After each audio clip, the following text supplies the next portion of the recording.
you've got to discern your motive. Because you see, it's not, my purpose in life and your purpose in life is not just about doing something. It's about glorifying someone. The Westminster Shorter Catechism puts it this way: the purpose of man is to glorify God and to enjoy him forever. Now, I believe that when you glorify God, you are going to enjoy him, right? So how do you glorify? What do we mean by glorifying God? Isaiah 43:7 says, everyone who is called by my name and whom I have created for my glory, whom I have formed, even whom I have made. Elijah had this problem. And as we look at it, please understand, I want us to understand where Elijah was coming from. Let's not blame him for things. Let's understand him a little bit.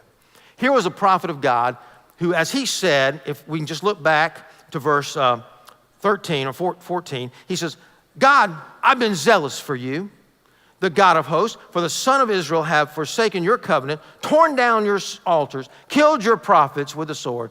I alone am left, and they seek my life to take it away. Now, he was having a pity party, but let's give him credit. He had been faithful to the Lord all those years, the greatest among the Old Testament prophets. And what had happened to him? Well, he predicted that it wouldn't rain for 3.5 years, and it didn't. He was blamed for it. He was ostracized from Israel. He was living on the run, living with other people for 3.5 years, living a very lonely life. And now God says, now's the time to really get started. He said, I've been waiting for this, God. I've been waiting for it. He says, bring all the people on Mount Carmel. I'm going to consume this altar. I'm going to strike fire under it. He says, wow, man, I can't wait for this. Big event coming up. So the big event happens. Everybody's worshiping God. Now he's the hero. All right? Suddenly now his motives begin to change. Oh, I was just here to glorify God, but wow, I really enjoy this applause. And now it becomes about Elijah. His motives really change. And it goes from glorifying God to glorifying himself. Boy, I'm going to be the big guy here. A great revival is going to break out, and I'm going to be the hero, and everybody's going to look to me as being this great prophet. I've been waiting for this all my life, and it doesn't happen. And he begins to run. He's not only running from Jezebel, he's running from himself. Now you say, well, wait a minute, isn't that kind of selfish for God to say, just to glorify him? Isn't it just kind of self-centered of God? No, it's not, because he's God. But let me put it this way in an illustration. Suppose the Son, S-U-N, the Son could speak. Maybe it was we'll just say, for example, it was a person. It's personified for just a moment.